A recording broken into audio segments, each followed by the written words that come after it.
When you hear the word prophet, you probably think of someone predicting the future, a crystal ball, a fortune teller, maybe Nostradamus. But in the Hebrew Bible, a prophet was almost the opposite. They weren't hired to tell the future. They were drafted against their will to tell the truth about the present. To understand what prophets really were, we need to start with how the Hebrew Bible organizes them. The Hebrew Bible divides its prophet section into two parts.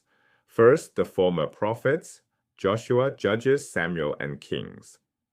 These are historical narratives where prophets appear as characters.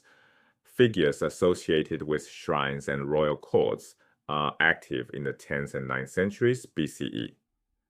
Then come the latter prophets, Isaiah, Jeremiah, Ezekiel, and the 12, sometimes called the minor prophets. These are the classical or literary prophets whose own oracles were written down beginning around the 8th century BCE. The former prophets tell stories about prophets. The latter prophets preserve the prophet's own words. That distinction matters for everything that follows. Prophecy didn't exist in a vacuum. Israel's prophets emerged in a world where ecstatic prophecy was already well established. In second millennium Mesopotamia, ecstatic prophets delivered oracles to kings, usually favorable ones.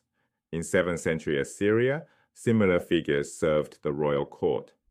Ecstasy here doesn't mean joy.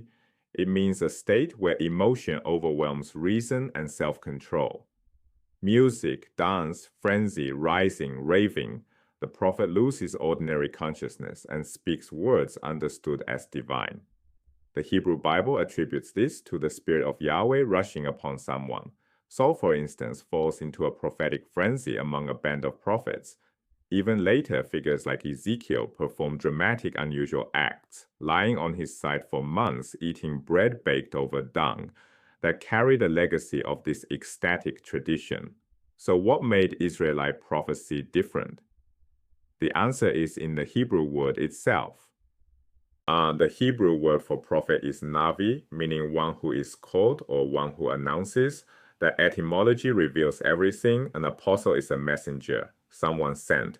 Apostolic prophecy means being sent with God's message. The prophet doesn't choose the career. God initiates the encounter, delivers the message, and sends the prophet to a specific audience. The prophet can be elected against their will. They aren't consultants offering services for a fee.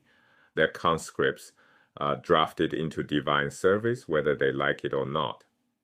This is the defining feature of Israelite prophecy. The clearest example of this apostolic model is the very first one, Moses.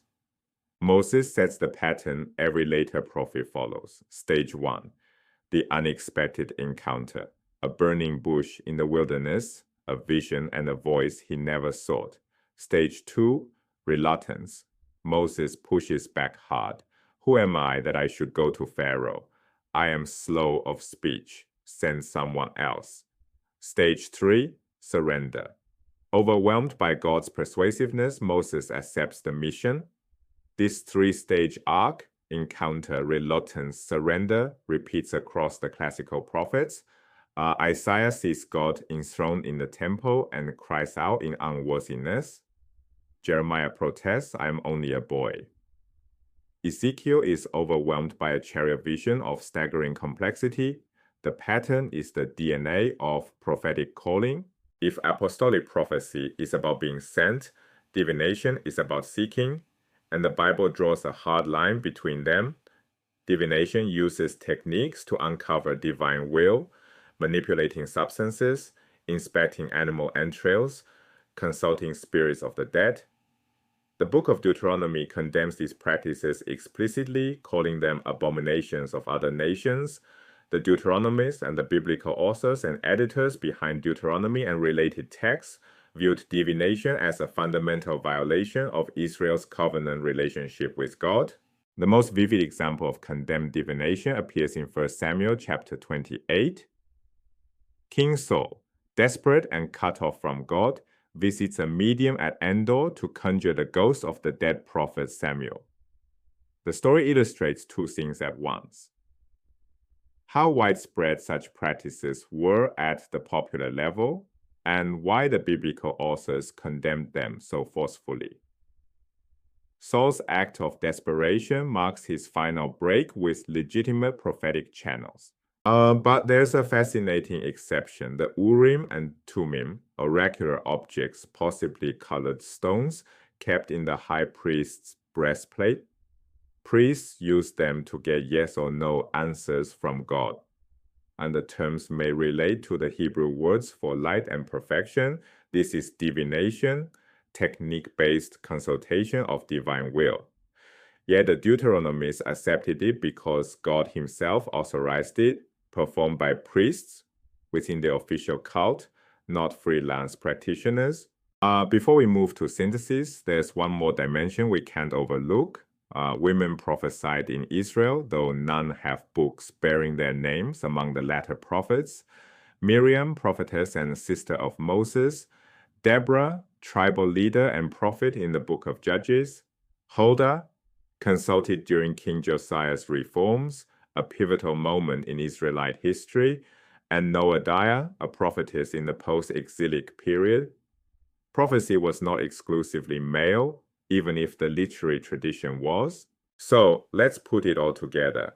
The Hebrew prophet addressed a specific historical situation in concrete terms. They revealed God's immediate intentions as a response to present circumstances. The purpose was to inspire change, return to the covenant.